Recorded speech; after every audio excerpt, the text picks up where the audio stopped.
ಅವಳು MSW ಮಾಡಿದ್ಲು. ಅದು ಸೆಂಟ್ ಚಾನಲ್ ವರ್ಕ್ ಮಾಡಿದ್ಲು. ಕೊರೋನಾ ಅಂತ ಮನೆಗೆ ಕರ್ಕೊಬಂದ್ವಿ. ಆಮೇಲೆ ಮದುವೆ ಮಾಡಿದ್ದು. ಜೂನ್ ಬಂದರೆ 4 ವರ್ಷ ಆಗ್ತದೆ. ಒಂದು ವರ್ಷದ 2 ತಿಂಗಳು ಪಾಪು ಅದನ್ನೇ ಗಂಡು ಪಾಪು. ಇಷ್ಟೇ ಸಾಕೋಣ.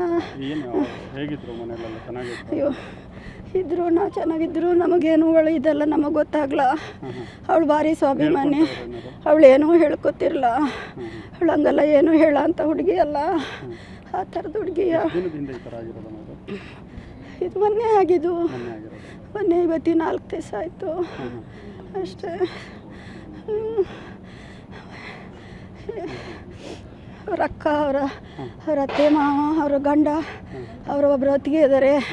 ಅವರೆಲ್ಲ ಭಾರಿ ಹಿಂಸೆ ಮಾಡ್ಯಾರಂತೆ. ಅವ್ಳು ಬಾಯಿ ಬಿಟ್ಟು ಹೇಳಲ್ಲ ನಮಗೆ. ಆಮೇಲೆಲ್ಲ ನಮಗೆ ಗೊತ್ತಾಯ್ತು. ಭಾರಿ ಹೊಡೆದಿದ್ದೇನೋ ಫಸ್ಟೆಲ್ಲ ಹೊಡೆದಿದ್ದೇನೋ ಹೇಳಲ್ಲ. ಹಿಂಗೆ ಅದು ಇದು ಹಂಗೆ ಸಂಸಾರ ಟಾರ್ಚರು ಇದು ಎಲ್ಲ ಕೊಡ್ತಾ ಇದ್ರಂತೆ. ಅವ್ರದ್ದು ತುಂಬ ಆಸ್ತಿ ಎಲ್ಲ ಐತೆ. ಇವಳು ತುಂಬ ಓದಿದ ಹುಡುಗಿ. ಅವರು ಮಗಳಿಗಾಗಿ ಪೂರ ಎಲ್ಲದನ್ನೂ ಕೊಡ್ತಿದ್ರು. ಅವ್ರ ಅಪ್ಪ ಯಾವುದಿದ್ರು ಆ ಮಗಳನ್ನೇ ಕೇಳೋದು. ಇವಳು ಇಷ್ಟು ಎಜುಕೇಷನ್ ಇದ್ದರು ಆ ಮಗಳು ನನ್ನ ಮಗಳು ಬುದ್ಧಿವಂತೆ. ನನ್ನ ಮಗಳು ನಾನು ಅದು ಮಾಡಿದ್ದು ನನ್ನ ಮಗಳು ಮಾಡಿದ್ದು, ಇದು ಹೇಳಿದ್ದು ನನ್ನ ಮಗಳು ಮಾಡಿ ಹೇಳಿದ್ದು. ಇದೇ ಥರದ್ದು ಟಾರ್ಚರು ಈ ಥರದವೆಲ್ಲ ಕೊಡ್ತಿದ್ರು. ಇವರೇನು ಯಾವತ್ತು ಬೇರೆ ದಿವಸ ಎಲ್ಲ ಹೊಡೆದು ಇದು ಮಾಡಲ ಎಂದು. ಈಗ ನಿನ್ನೆ ಏನೋ ಏನಾಯ್ತೋ ಗೊತ್ತಿಲ್ಲ, ಹಿಂಗೆಲ್ಲ ಆಗಿ ವಿಷ ಇದೆಲ್ಲ ಆತಂತೆ. ಹಿಂದಿಂದ ಭಾರಿ ಮಾನಸಿಕವಾಗಿ ತಿಂದಳೆ. ತವ್ರ ಮನೆಗೆ ಬಂದರೆ ನನ್ನ ತಮ್ಮ ಅದಾನೆ, ನಮ್ಮ ದೊಡ್ಡ ಫ್ಯಾಮಿಲಿ. ನಾ ಇಷ್ಟು ಎಜುಕೇಷನ್ ಇದ್ದಳು, ನಾನು ಹೋಗಬಾರ್ದು, ಗಂಡನಲ್ಲೇ ಇರಬೇಕು ಅಂತ ಇದ್ಲು. ಹಂಗಾಗಿ ಬೇರೆ ಎಲ್ಲ ಇದು ಮಾಡ್ಕೋದೆ ಈ ಥರ ಮಾಡಿಕೊಂಡ್ಲು. ಅದೆಲ್ಲ ಹೇಳ್ತಿರ್ಲ. ನನಗೆ ಏನಾದ್ರು ಬಿಡಿಸ್ಕಿಟ್ರೆ ಅದೆಲ್ಲ ಅಮ್ಮ ಇದು ಹಂಗೆಲ್ಲ ಮಾಡಬಾರ್ದು. ಆಗಲಿ ಏನೋ ಒಳ್ಳೇದ ಕೆಟ್ಟದು. ನನ್ನ ಹಣೆಲ್ಲ ಇಷ್ಟು ಓದ್ದಳಿಗೆ ಅಪಾಯಿಂಟ್ ಸಿಗ್ತಿತ್ತು. ಯಾರು ಮನೆ ಏನು ಹೇಳ್ತು ಓಪನ್ ಪೂರ್ತಿ ಹೇಳ್ಬಿಡಿ, ಮುಚ್ಚಿಕ್ಬಿಡಿ. ಬೆಳಿಗ್ಗೆ 5 ಗಂಟೆಯಿಂದ ಗಂಡ ಜಗಳ ಮಾಡಕ್ಕೆ ಹಿಡಿದ್ರು. ಅಲ್ಲ ಇದೇನೋ ಫೋನು ಗೀನು ಎಲ್ಲ ಬರೋಕ್ಕೂ ಏನಾರು ಹೇಳೋದು. ಅವ್ರು ಯಾರೋ ಪಕ್ಕದ ಮನೆ ಹಾಸ್ಪಿಟ್ಲಿಗೆ ಹೋಗಿದ್ದು. ಅವರ ಸಂಬಂಧಿಕರ ಮನೇಲಿ ಅವರು ತಾಯಿ ಇಲ್ದ ಮಗಳಿಗೆ ಡಿಲವರಿ ಆಗಿತ್ತು. ಅವಳು ನಾನು ಹೋಗ್ತೀನಿ, ಇವ್ರು ಮೊದಲಿನ ದಿವಸ ಕಾರಲ್ಲಿ ಹೋಗಿ ಬಂದ್ರಂತೆ. 2ನೇ ದಿವಸ ಅವ್ರದ್ದೆಲ್ಲ ಫ್ಯಾಮಿಲಿಯರೆಲ್ಲ ಲೇಡೀಸ್ ಎಲ್ಲ ಹೋದ್ರಂತೆ. ಅವಾಗ ನಾನು ಹೋಗಿ ಬರ್ತೀನಿ ಅವ್ರ ಜೊತೆಗೆ. ನಿಮಗೀಗ ತೋಟ ಕೆಲಸ ಇದೆಯಲ್ಲ, ನಾನು ಅವ್ರ ಜೊತೆ ಹೋಗಿ ಬರ್ತೀನಿ ಅಂದ್ಲಂತೆ. ಅಂದು ಹೋಗಿದ್ಲಂತೆ.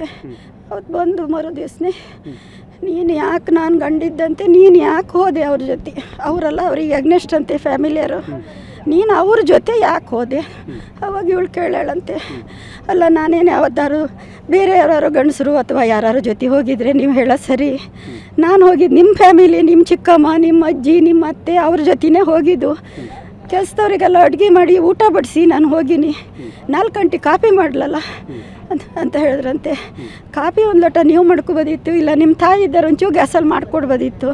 ಅದಕ್ಕೆ ಅವ್ರ ಜೊತೆ ಹೋಗೋಣ ಅಂತ ಹೋದೆ ಅಂತ ಮಾತಾಡ್ತಾ ಜಗಳ ಜಾಸ್ತಿ ಆತ ಹೊಡೆದ್ರಂತೆ. ಒಂದು ಮೂಗಲ್ಲಿ ರಕ್ತ ಬಂತಂತೆ. ಬೈತಾರಣ ಸಾಕು, ಇಷ್ಟು ಸಾಕು. ಅವ್ರ ಹೊತ್ತಿಗೆ ಅವ್ರ ಮನೆಯವ್ರದ್ದೇ ಎಲ್ಲ ಕೇಳಬಾರ್ದು. ಅದು ನಾವು ನೋಡ್ಲಾ, ಅದಲ್ಲ ಅವರು ಮಾತ್ರ ಹಿಂಸೆ. ಇದು ಮಗುಗೆ ಕಿವಿದು ಪವಿದು ಅದೆಲ್ಲ ನಿಮ್ಮ ತವ್ರ ಮಲ್ಲೇ ಕೊಡಬೇಕು, ಹಾಗೆ ಹಿಂಗೆ ಅಂತ ಹೊತ್ತಿಗೆ ಎಲ್ಲ ಬಂಗಾರ ಕೊಡಬೇಕು ಅಂತ ಟಾರ್ಚರ್ ಮಾಡಿದ್ಬಿಟ್ರೆ ಕುಡಿಸಿದ್ದು ಇದೆಲ್ಲ ನಾವು ನೋಡಿದೆ.